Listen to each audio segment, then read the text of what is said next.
Hello, everyone, and welcome to Grow With Us. My name is Evan Barton, and I'm your host who helps create conversations with the innovators and leaders of a growing tech center in Tulsa, Oklahoma. The Grow With Us podcast highlights the work of community leaders, tech entrepreneurs, nonprofit professionals, and talent development advocates in Tulsa. Grow With Us is a podcast of In Tulsa. In Tulsa's mission is to connect talented individuals and companies to stimulate economic growth in Tulsa and to create more prosperous communities across the region. Each episode, Grow With Us discusses the growth of opportunities, the growth of communities striving for change, or the tech and innovation that is changing the landscape of Tulsa. On this episode of Grow With Us, I speak with Jonathan Martinez, Director of Graduate Support and Enrichment at San Miguel Middle School.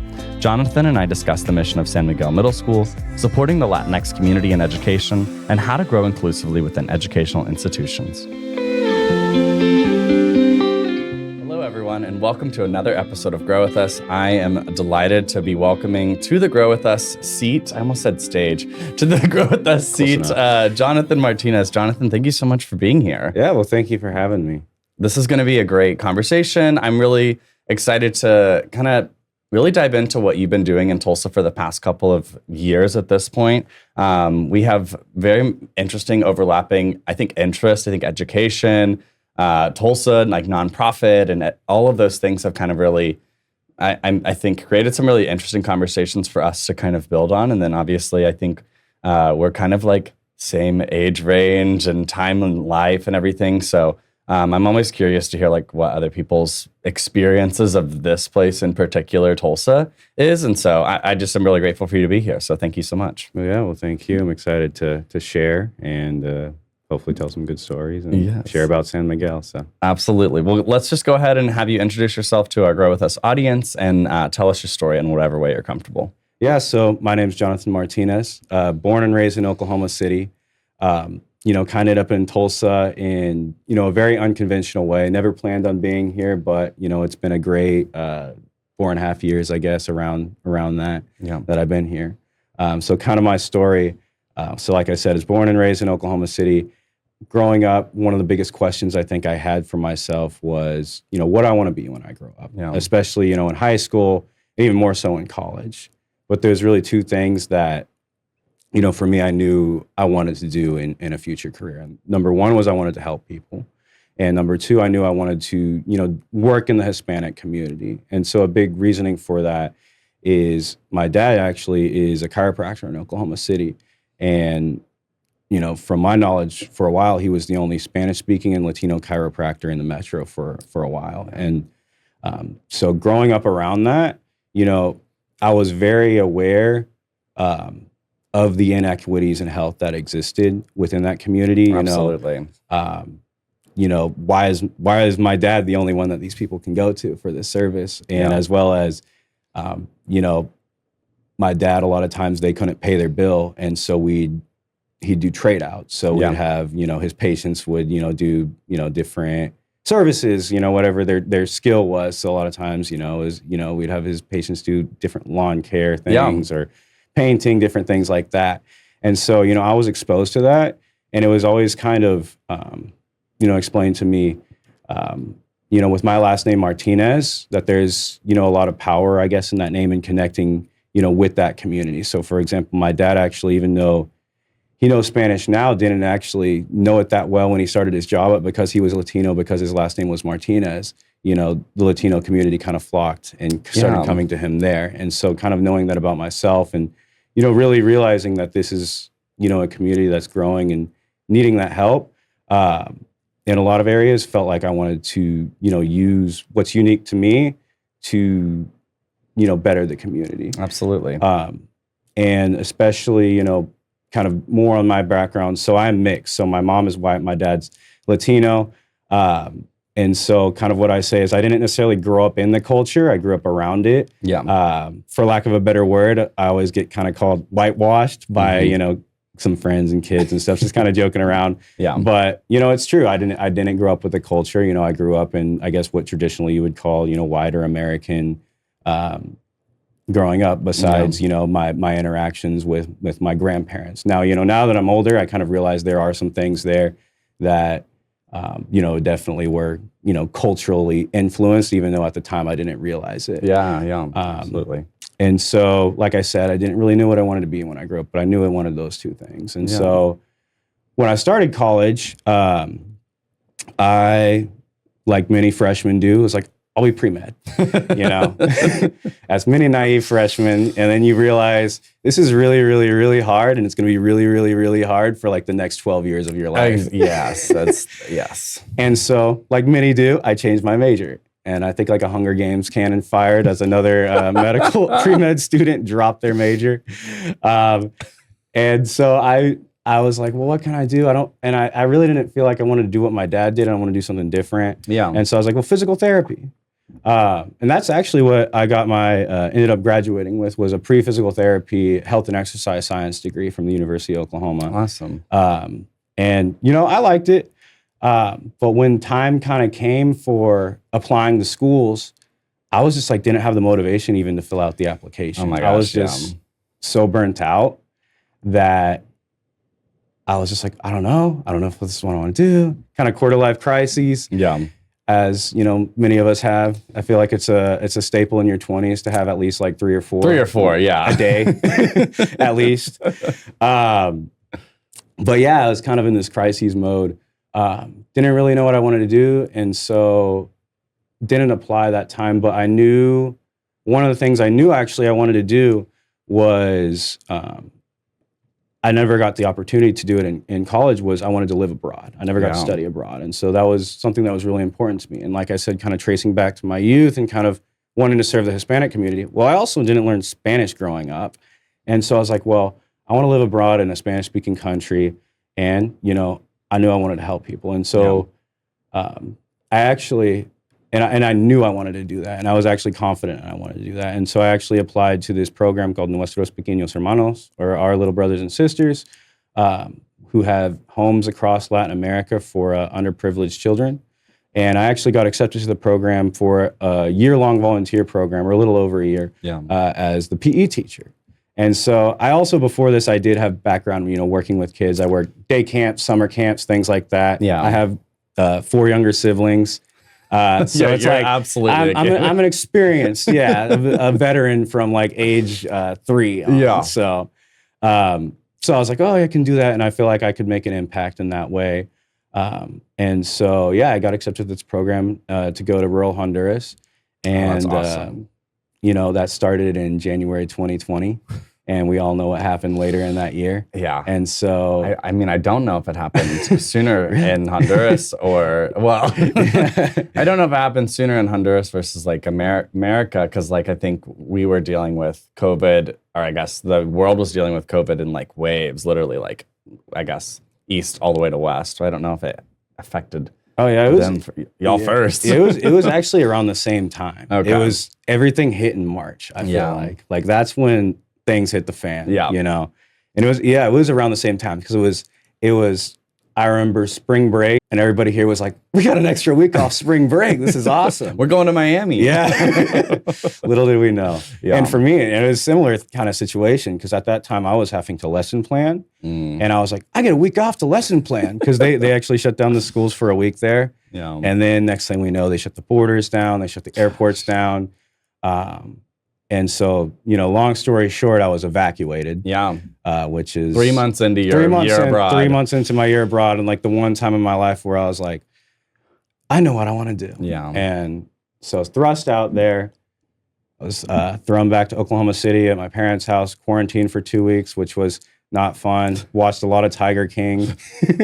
Everybody forgets about it. I haven't. Oh yeah, that was. It was like, hey, that's us. It's like, this isn't great. No, he's not me.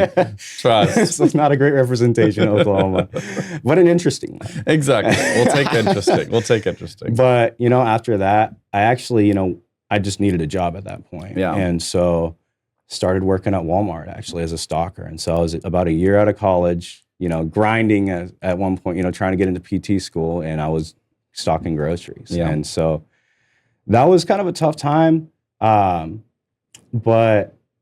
I was like, I'll do anything. Like I just want a job. I'll do anything for a year. And then my plan, I think I was either going to go back to Honduras. I was going to apply and go to PT school at that point.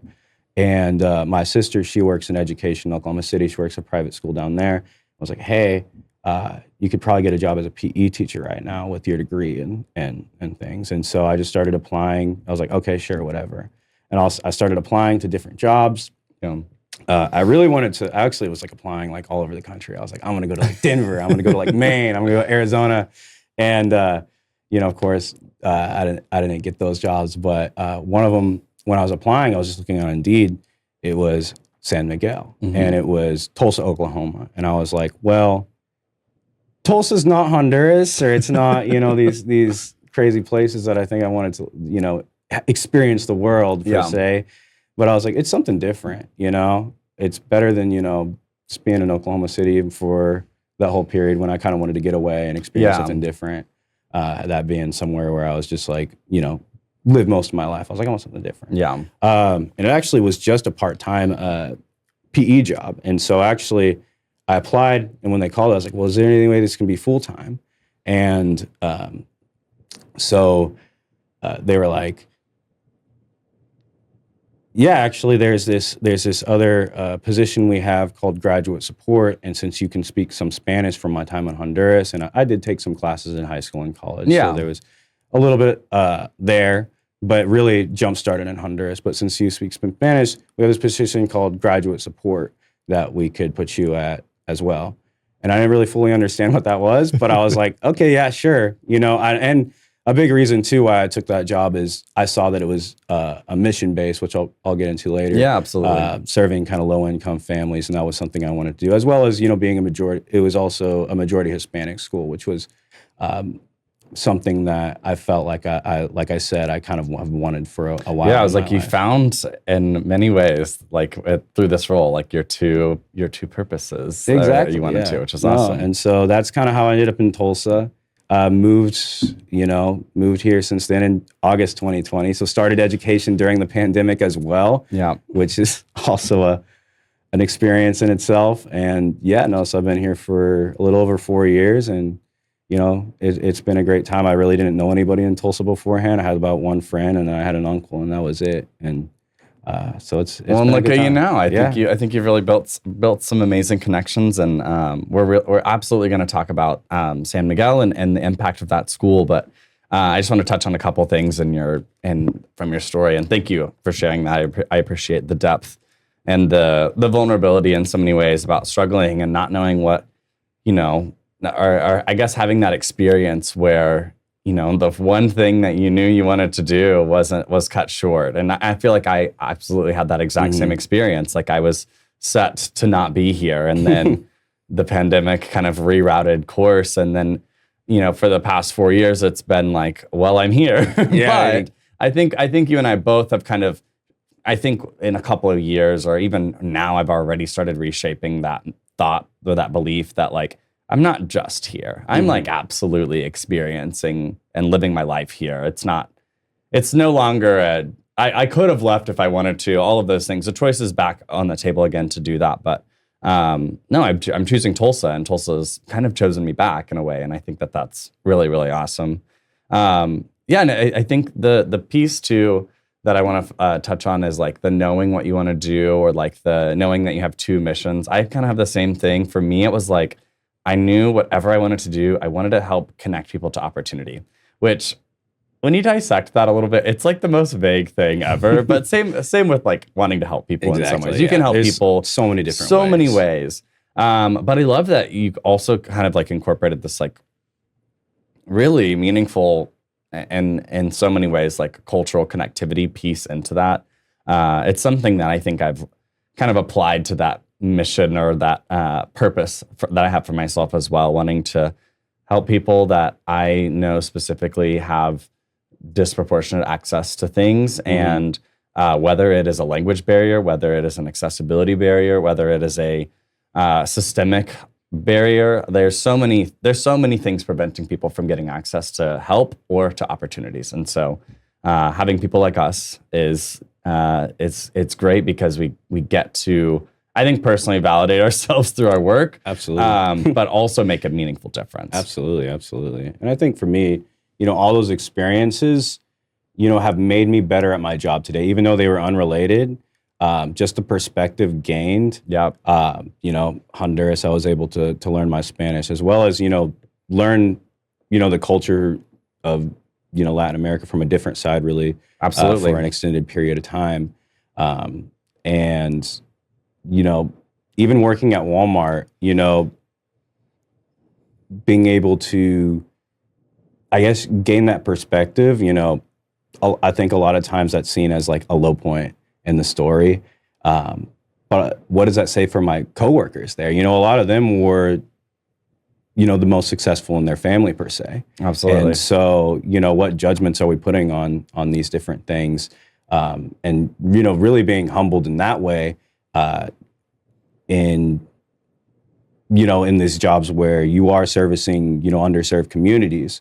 It's just so important that we don't put ourselves, on a pedestal. Absolutely. Of us, oh yeah, you need me, I'm helping you, but instead come of a way of how can we lift them up, and you lift so you can help lift up your own community as well. Especially, kind of for me, like in a unique position, working with the Hispanic community and heavily immigrant community. Well, that's not necessarily my story. I do have, the name recognition, a little bit of the culture, and so there's definitely a connection there that I think can kind of resonate a little more than, say, your average person, I guess. Absolutely. But there's still so much learning and so much for me to know what I don't know in those scenarios to be the most effective at my job. Absolutely. I think I would agree 100%. And I think that the experiences that I've had that you could consider low moments in my life, I don't even know. I don't. We all have highs and lows. I don't think it's like low in terms of like my achievement. I think it's like low, maybe in the sense of like it wasn't what I had expected, but I absolutely gained something from it. I mean, I don't know. I worked all throughout high school, all throughout college. I know so many people that I ended up going to college with that had never had a job in their life, and it's like I was serving them coffee. I was serving them like breakfast food so that they could go study all day in the library, and I'm like not able to study because I'm working so that I can even attend to go to this university. Like I can even afford to go to this university. It was crazy. But that perspective that I had and that at that time has allowed me to, I think, help people that I'm actually trying to help. Those people that, I'm serving coffee at an Ivy League institution, they don't need my help. They've got mommy and daddy's help, or, they've got things that have worked out for them. And I'm not shaming them. I'm just, that's not who I was meant to serve. Even though I was serving that. Very literally. Oh, yeah, exactly. Very literally. But kind of, I want to jump back into a little bit of the Tulsa talk with you. Like, what's 4.5 years in Tulsa looked like for you? Oh, man, it's been a lot. I'd say a lot of growth, for sure. I think, this is really the only place I've been a young professional, and that's such a wildly different experience from being a student. Yes. In terms of you have step one, like, it's very clearly laid out for you when you're in school and a student. And I was very good at school because I was very good at following that. Yeah. And so when you're just thrown into this open-ended world, it's like kind of panic button hits a little bit. And so I've had to learn how to deal with that, especially my job is very open-ended, very thankful for the autonomy that I've been given in it. But at the same time, it's like, as someone who's like, all right, someone tell me what to do so I can do really good at it. It's like, please. I'm the same way. But it's so funny. It's been, a really good experience in growing in that way, as well as just, I feel like the accessibility of Tulsa and just the connectedness, working in nonprofit and how all these different people work so hard together. Yeah. And it's small enough that, there is this real sense of we're all in this together. When one thing rises up, it's like, it's like this big team. Like even just on a city level, I feel like when there's like a new coffee shop or something like that pops up, everybody knows about it and you get excited because you're like, yeah, let's go Tulsa. And it's like, it's not your coffee shop, but you're excited for the city. Yeah, there's a little bit of pride with that. Yeah, there's a lot of connectedness here. I feel like in these kind of smaller, mid-sized cities where there's a lot of people who, it's not necessarily, there is a lot of transplants here, but I wouldn't say, it's a transplant city like a Denver or somewhere like that. And I think with that, you get this very defined identity and a lot of people who have a lot of roots here. And I think that's a positive thing in terms of just like growth and people fighting for the city, and just that extra oomph in terms of, I want this, for the city. I like that. I like that perspective a lot about like, it feels like everyone here is rooting for the city. There's not people, I feel like in other cities, they're like, the people that live there are sometimes the people that talk the most shit about it. It's like, I hate the traffic, or I hate the housing or whatever, which I'm like, we have issues, but I don't hear, I mean, obviously I'm hosting a podcast about positive things about Tulsa, so I don't feature it that often, but there's fewer. Those voices are quieter. There is, like you said, that like kind of rooting for the city because we want it to be better. It has the opportunity to be better before it can get worse. Like, I think, or before it can get in the place where it's repeating those challenges that other cities are having. I was just in Austin this past weekend, and it's like, we are just, I mean, I'm looking at Austin and I'm like, please don't let Tulsa be like this. There's obviously things that are so amazing, so unique about that place, about Austin, things that I don't think we can replicate. But there are problems that are easily replicated when it comes to the type of growth that can happen in a city. And so I'm really hopeful to be a part of a community and a support system, and really just like a group of people here that want to make it better than, it's not going to be better than Austin. It's going to be a better version of Tulsa. Yeah. And I think I totally agree. And like you said, I don't think, like, Tulsa's definitely not free of its criticisms, but it's growing in a way that feels very optimistic. You know, there's some other cities that they're like, please don't come, we have enough. But Tulsa's like, no, please come, we're growing. You know, we have like things like Tulsa Remote and so many other programs where, it's this positive growth. It's not this, we're not growing faster than the city can handle. And I think with that, it is, like I said, it's something personal to people. It's when you grow up somewhere. I'm not from Tulsa, but Oklahoma City kind of has a similar vibe. Not to compare the two cities, as everybody always wants me to do, but it is something that resonates me. And I think just being an Oklahoman, you kind of have this underdog mentality because everybody's like, Oklahoma, you gotta stay. People asked me in Austin, they were like, why do you live in Oklahoma? Exactly. I was like, I was born here. It's like, it's not that bad. It's like, it's like, I mean, you can pretty much have most things that you can there, just cheaper. Exactly. That question in the framing was just like, so like, why are you there? I was like, why are you here? Why are you asking me this question? Exactly. It's like, my friends will joke around about Oklahoma here and kind of criticize it some. Yeah. And just jabbing it a little bit. And, there is ways we can be better. But it's like, if someone outside of Oklahoma does that, it's like, how dare you say that about my child? Exactly. It's like, you kind of go at them. It's like, no, Oklahoma's you're the biggest champion for Oklahoma. Yeah. But no, I mean, it's, like I said, it's very, the community here is just very strong. And I think that's really, the foundation of what makes it special. And, among all the other things. Absolutely. I mean, I think we should get into specifically the strong community that you have at San Miguel. I'd love for you to kind of speak about, your role at San Miguel Middle School of Tulsa. Can you share with our audience a little bit about what the school's mission is, and then also kind of, just everything about San Miguel? Yeah, absolutely. So San Miguel is where I work. It's a non-tuition driven private Catholic middle school for low-income students. And with that, the goal of it is to try and help these students break the cycle of poverty in their families. And so they do that through a number of ways. Small class sizes, so we only have 24 students per grade, 6th, 7th, and 8th, so about 72 students total in the school. And the student-to-teacher ratio is only 1 to 12. So there's no more than 12 students in a classroom at a time. And through that, we've seen, just the relationships that get formed at this school are incredible in terms of, between teachers and students, students and students, and then as well as with our families as well. And, it is a mission-driven school, and I think that also contributes to it as, our teachers are just incredible, I think, in the way they can invest and pour into our students. So many of them staying, after hours without getting paid, all these different things, and it makes a difference.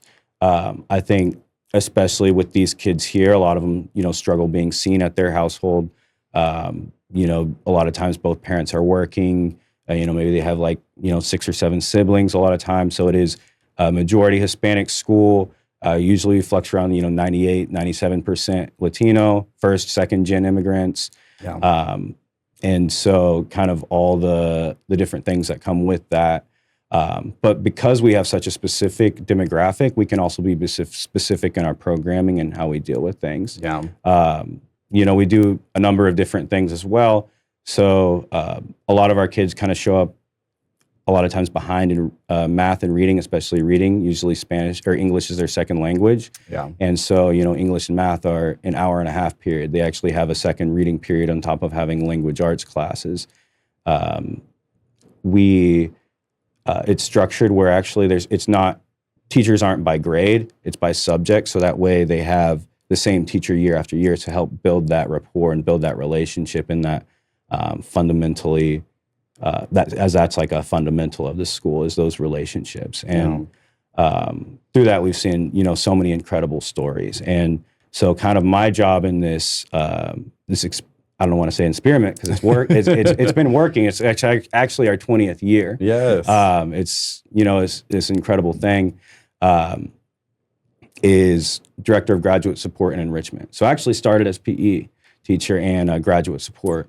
But kind of when I got there, I realized, there was graduate support was, because it's a small nonprofit, a lot of times people have to take on so many different responsibilities, and it was something that, existed, but I saw a lot of potential in it to kind of grow that. And so that kind of became my mission when I was there. And so now it was able to kind of become my full-time position, along with, a whole other story is after school programming, but I'll kind of talk about graduate support first, and I can kind of talk about absolutely after school. So a unique thing about San Miguel, other than, non-tuition driven private school and all these different things we do, is, we follow the students beyond their 3 years at San Miguel. And so, in my job, I'll go to a couple of the high schools. I'll visit with those students there, make sure they're on track in grades, make sure they're on, check in with them, attendance. And as well as, a lot of times students don't get attention unless they're misbehaving. Yeah. And so I feel like to help them feel, like I said, feel seen in those situations, when they're doing good as well. So, someone to give them a fist bump, and someone, maybe they can talk about whatever, maybe, but like a safe person to talk to, since I've had those, that relationship, that close bond at San Miguel that gets formed, and to kind of follow them and leverage that relationship into further success. So, working with the high school counselors at those schools and figuring out how we can best support these kids, or using my relationship that I have with the families to kind of liaison that into the other schools where, it's a much bigger pool. So making sure that they just don't slip through the cracks, really. Yeah. And connecting them back to the school. So, different service projects for our alumni, them coming back, as well as, keeping in touch with the alumni beyond. Last year, we ran 11 different after-school programs, and 7 of the leaders were alumni of the school. That's amazing. And so, that kind of giving back, which I think says a lot about the school too, but to be able to help facilitate that was really special. Yeah. The other thing, a big part is helping our 8th graders with the high school application process. Yes. And so that is a lot to do with magnet schools, charter schools. Because they're a private school, I believe they also have to apply back into TPS. And, we have relationships with some of the private schools in the area where they really help our kids out and with financial assistance. And so helping with that whole process too, which can be very, very daunting for our families. Being first gen, or a lot of them being from, rural Mexico, where these processes, 1, didn't exist. 2, struggles with technology. Technological literacy is something that, this community has a lot of difficulties with, just because they didn't grow up with it like many of us did here.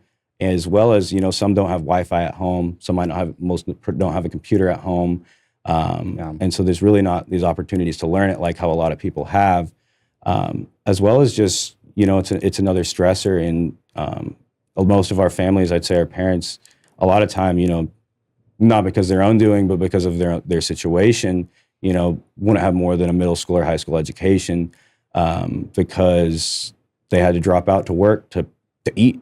Yeah. And so really trying to fill that gap. And that's ultimately, in my job, that's what I want to do, is figure out where they first find the gaps and then fill them. Yeah. And so that's kind of the graduate support side.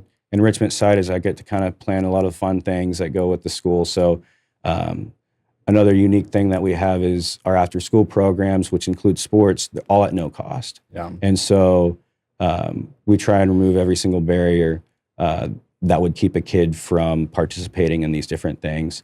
And for example, we're doing a running club right now, and so I'm helping lead that, and we're training for the Tulsa Run. So it's like a Couch to 5K program where you could start at any level, and the goal is to run the Tulsa Run. We run 3 times a week. Now the kids get shoes from an organization called Cleats for Kids, and we also cover their entry into the race. That's awesome. We also have a soccer team in the spring. We play in a Catholic schools league. Well, we provide cleats, we provide uniforms, we cover the league fees. We try and organize carpools when we can. Sometimes the schools are nice enough and they'll actually help bus our kids to the games. Oh, that's great. Bishop Kelly has been an awesome partner in, lending their bus sometimes to our kids so we can, if it's like an early enough game and we know parents are working, we can get them to the game. And so really fighting all these barriers to make sure kids can have these experiences that, a lot of other families might have or might take for granted, to give those experiences, as well as just, it's such a great tool, I think, after school programs to, for that goal of empowering them. One of my favorite things, or I don't know, one of the things I like to say about San Miguel is that we don't save students, we show students they can save themselves. And a lot of that, I think, sometimes is just showing kids they're worth saving in the first place. Absolutely. Oh, that's amazing. I love that. That's a really good mission. I think, God, there's so many things to I think I touch said a on lot. here. No, it's perfect. And I wanted you to. I wanted to share just like being in the school too. You had the opportunity to give me a tour last week. And it was really interesting to kind of put myself in the position of someone that would attend that school, whether it was as a parent of a child or as a student myself. I mean, you're talking about 12-to-1 student-teacher ratio. Like I went to public school in Tulsa, Oklahoma, and most of my classes were probably 25 plus. I didn't have that type of ratio until college when I went to like a small private school in New Hampshire.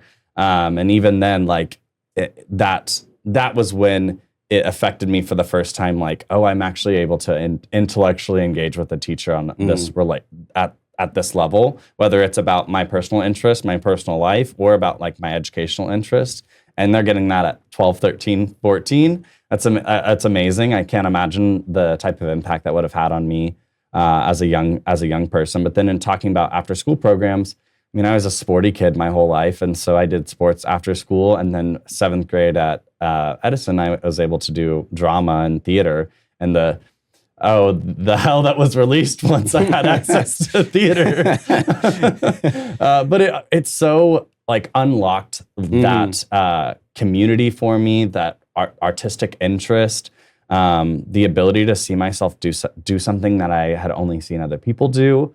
Like that's what's amazing about the type of access that you're providing to these students. And I think specifically the cultural competency that it takes to, like you said, create programming for the community by the community in many ways because it serves that community. Absolutely. You guys are located in the heart of the Kendall Whittier district, which is such an amazing community over there. There's so much, I think, cultural competency going into even the commercial spaces over there, Absolutely. like Circle Cinema and Pancho Anaya, and like all of these communities around there. Also, I think hoping and helping to support the Latinx community that's here in Tulsa, because it's no longer a burden that the community should have to bear of, well, you need to become an American or you need to become an English speaker. I think for me personally, I think I shared this with you, but it's just like it's no longer their fault. It is, the fault of American systems that have not created a global society, or that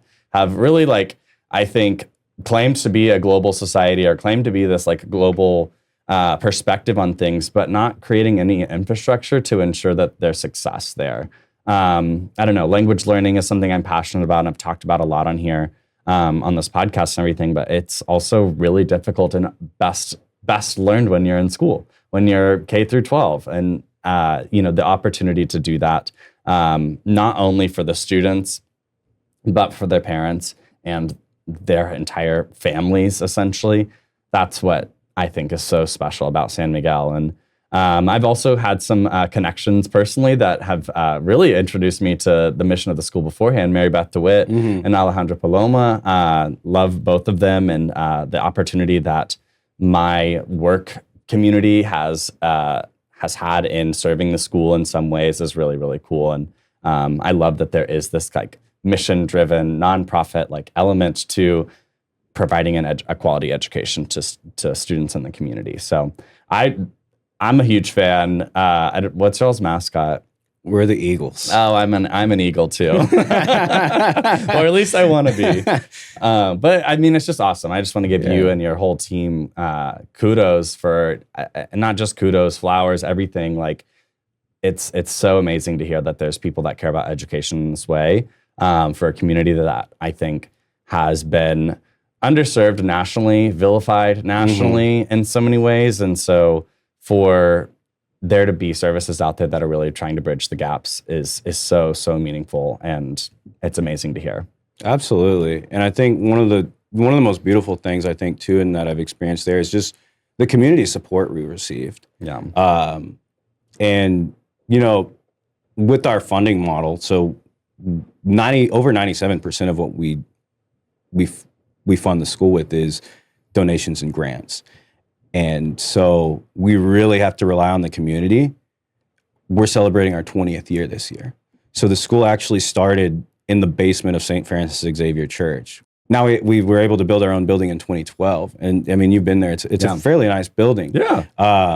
And so it's incredible that was basically just fundraised to do that. There wasn't this tuition that, these other private schools are getting, or even, charter schools are getting money from the state. It's all fundraising and grants, as well as just our different programs. Like I said, uniforms being donated to our kids, cleats being donated to our kids. One of the things we do is an entrepreneurial club, and it's actually sponsored by Oklahoma Central Credit Union, and they provide a curriculum and all these different resources. We've had our soccer court outside donated. We've had, almost everything in the school comes from a donation from the community. Yeah. And I think that's more than anything, almost it's one of those things that gives me like, I think there's easy to get pessimistic about people. Yeah. Especially, and with media and all these negative things that, we're exposed to. Yeah. But it is a reminder, there's a lot of good in the world, and a lot of good people, and a lot of people who can help, who do help. Absolutely. And I think that's so important, because, it's not like a lot of these people necessarily benefit directly. It's out of the goodness of their hearts that a lot of this stuff happens. And, people coming to the school and, feeling that, I think is something really special too. It's not like, a lot of times it's not something that necessarily has to be explained. Like, you can see it in the kids, and you can see their happiness. You can see they're happy there. And, you don't get that everywhere. Yeah. And you should, but, it's a battle, and a lot of people are fighting those battles, but I think we're doing pretty good at San Miguel right now, and we want to do better, and we want to continue doing better. I love that. I think that's spot on. And something that you mentioned earlier about the graduate support process is kind of, assisting students with the school choice, which is really the like application for magnet school or to go to Catholic school.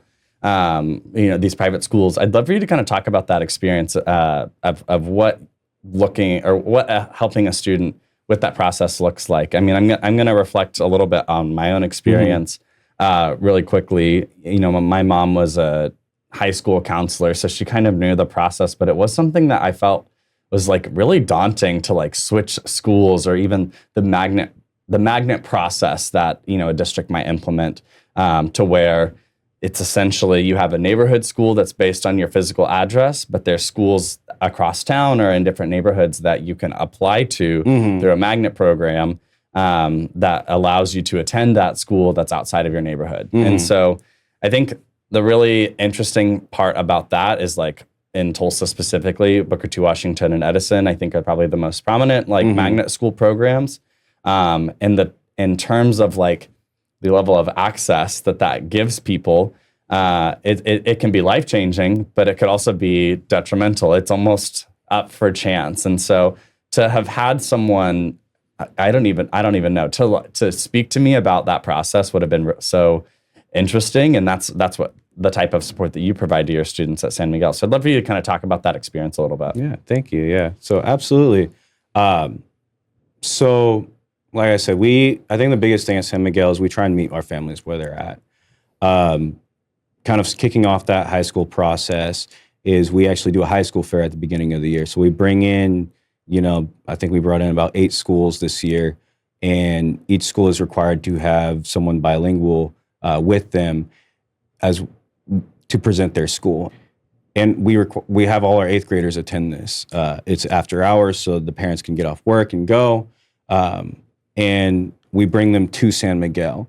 And so what this allows is to use our relationship as a safe space to help liaison that relationship to the outside schools, as well as increase knowledge of those programs, what each program has to offer, and, you know, a lot of the processes to apply, what kind of aid they can offer them. And, you know, that's really powerful, I think, for a lot of our kids or even families. It's like, this is the first time, you know, maybe they felt like they've had a choice in something like this. You know, a lot of times I think when these kids that grow up low income, you know, usually your choice is made by your income. Yeah. And so, and schooling is compulsory. You have to go somewhere. Exactly. And so to be able to, you know, and we try and make it fun with this whole process. It's almost like choosing a college, I guess, in a way. And so, you know, one of the things, so we have that high school fair, which is great. You know, our high schools are great, and, you know, connecting with their families, answering their questions. And I do a once a week class called High School Seminar. And so we talk about anything and everything kind of to do with high schools. We talk a lot about, you know, make sure that they know about, you know, what each high school is kind of specializes in. We get into a lot of the nitty gritty of application requirements, things like that. But we also cover different things like, well, stress management, or what do you do if this goes wrong in high school? Who can you talk to? And, you know, try and make sure they have a plan for a lot of different situations, you know, peer pressure, different things like that you might face in high school. Yeah. And we start early as well, so they can kind of get that ball rolling. So that way, you know, we don't have, so people kind of know where they want to go to school, and we, you know, ensure that, you know, there's not necessarily a best school, there's a best school for each kid. Yeah, yeah. And so kind of once after the high school fair, we'll have meetings with the parents, go over the high school options, and then they'll select it. And then we'll schedule, and I'll deal with the parent one-on-one, and we'll fill the application together. So that way where everybody's on the same page. Yeah. You know, we can make sure our parent, you know, is in the parent position. A lot of times our kids can sometimes have to take on that responsibility of being, you know, translator. And, you know, because I've bettered my Spanish since I've been at San Miguel, can able to take that on. And then, you know, making sure every step of the way that they have someone there. So I give the parents my phone number, and so they can call or text me. And some of them do actually whenever they have questions about anything. Yeah. You know, I have contacts at each of the high schools. And so, you know, instead of them having to, you know, call and maybe ask for someone who can speak English, and there's not someone who can speak English there, you know, I'll liaise on that. You know, now there is occasions where, you know, they need to talk to them directly, and I'll make sure that's known too, and help set that up.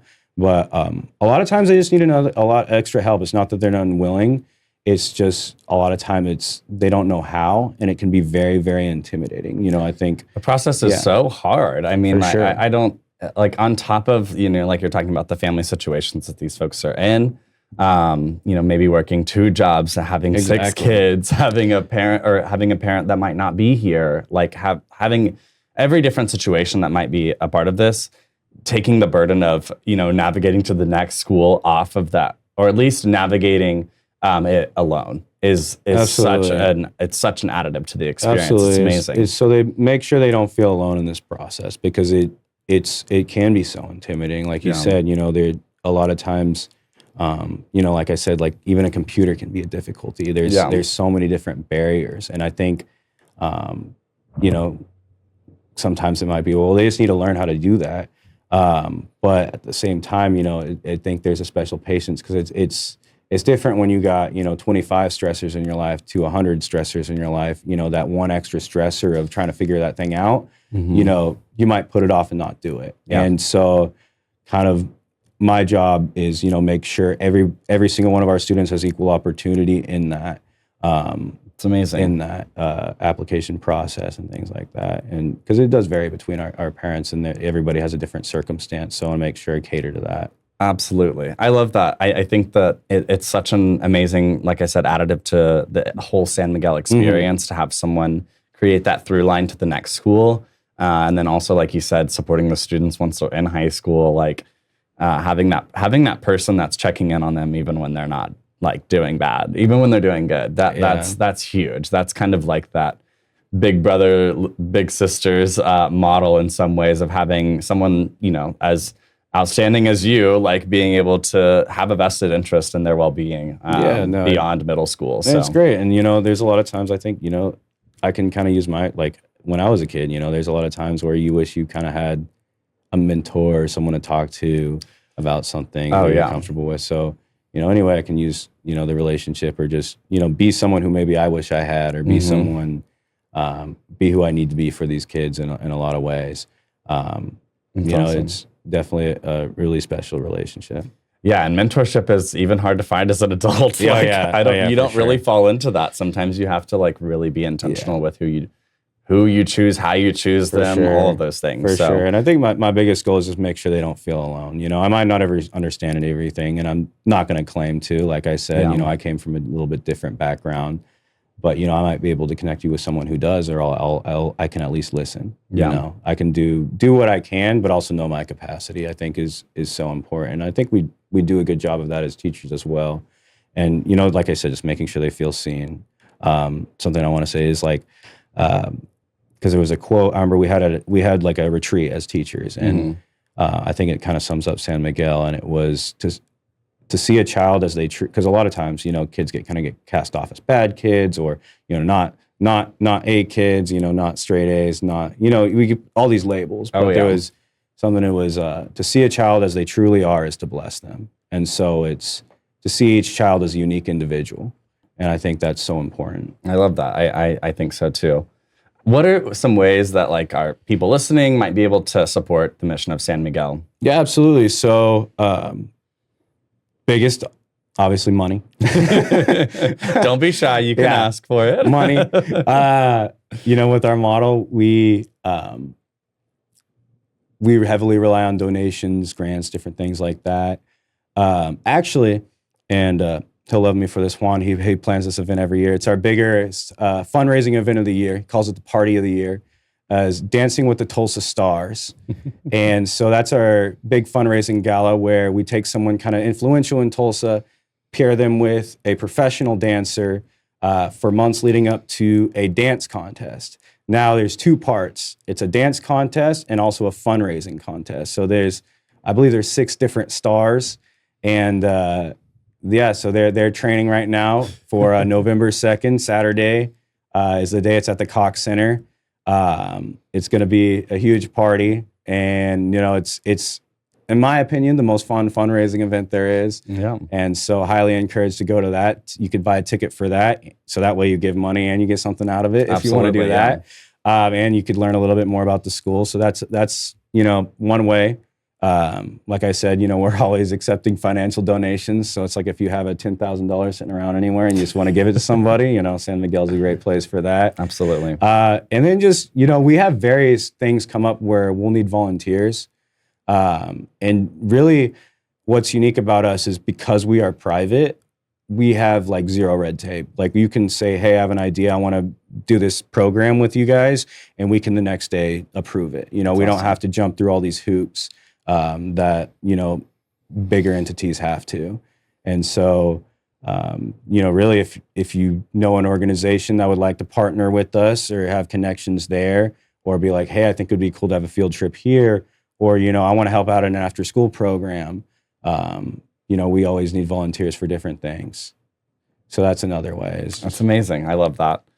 And then really, Jonathan, my last question for you, I guess it's kind of two. One's going to keep us in school and then one's going to take us out of school a little bit. One is what's the best part of working with middle schoolers, teenagers? Oh, man. Oh, man. They keep you humble, that's for sure. They keep you humble.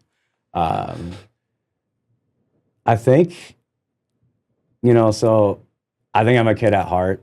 I've always gotten along with kids pretty well just because, you know, I love to joke around. Yeah.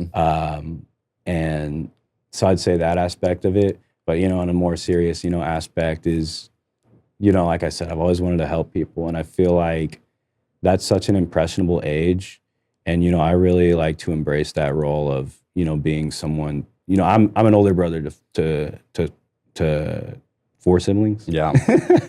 Sometimes I forget. I have 7 siblings total, just for the record. So that's but you know, I enjoy that role and the responsibility that comes with it. You know, not that I'm a perfect person by any means, but I understand that there's power in that, especially, you know, me having the last name Martinez there's not a lot of Latino guys that work with kids. Yeah. And so, you know, kind of taking that responsibility as well. But I'd say, like, you know, the impressionability, my ability to help. And then I'd say, you know, I'd get along with middle schoolers. I'm still immature, so. Yeah. Well, I was, when we were in the school, I think it was like, you were saying, like, they'll roast you and you just absolutely. have to roast them back, which is so funny. That one kid that was like, you were like, I think it was about math or something like this. No, God. He was like, he said, I was like, I don't have to do 7th grade. They said something to me. I was like, I don't have to worry about 7th grade math. I already passed it. And he said, look where it got you, right back to here. I was subbing one day. It was actually just the other day, too. I was wearing a button-down green shirt and some khakis. I thought I looked fine. I was wearing some boots too. And he looked like a zookeeper. Oh my I was like, God. oh no. And I was like, well, yeah, it's because I have to take care of you animals. Exactly. Like, we have the same job. And they're like, oh. There you go. You get them right back. Oh, yeah, no, but it's fun. It's fun when you can keep it light like that, you Absolutely. know? But, you're not bullying They them. definitely keep you humble. Yeah. No. And some days it's like, what's worse is when they're like, unintentionally kind of roasting. Like, there was one time a kid just came up to me. He's like, "Bad hair day, huh?" And he was being dead serious, and I was like, "I'm gonna leave. I'm going home. I'm calling in sick. I'm calling your mom, actually. She'll roast me too." It's like he wasn't even being mean. It was like, but that was like what made it worse. And so, you know, it definitely is. There's a lot of fun to it. It definitely can keep things light. You can be kind of goofy sometimes. But, you know, there is the responsibility. And so I enjoy both sides of that. I love it. And then my last question for you, kind of giving us back into the Tulsa thing is, you know, how can Tulsa continue to grow as a city? And what would make you stay in Tulsa for longer?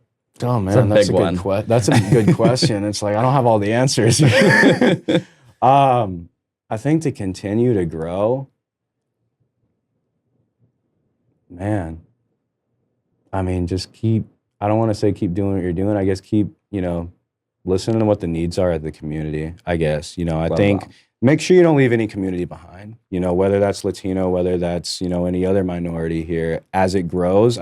This is actually, I am passionate about this. So make sure no community gets left behind in the growth, which, you know, can happen to a lot of growing cities.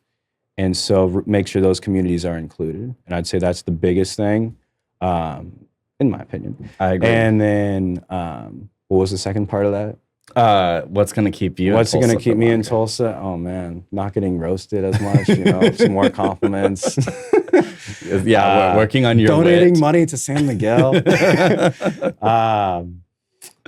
Man, I don't know, you know, I think as long as Tulsa keeps growing, San Miguel's kept me in it, and I think more than San Miguel, I think it has been, Tulsa, the community, the accessibility of things, the ease of meeting people. I think we met like one time and then we just kept seeing each other. Walking on the street. That's Tulsa. That's Tulsa. It's like, you see, for better or for worse, when you see someone once, you'll see them again. Yeah, absolutely. But I think that it definitely aids in relationships. And I think, I do enjoy that aspect of the city. Yeah. And so I just say, continue growing, continue being inclusive, continue, trying to put on fun events and different things like that as a young person are always fun to go to. Yeah.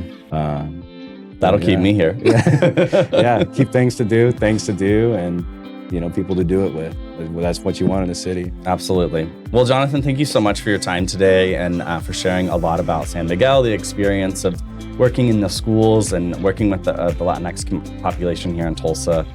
Thank you so much for being here. I really appreciate it. Yeah, well, thank you so much too. Absolutely. And thank you so much for listening to this episode of Grow With Us.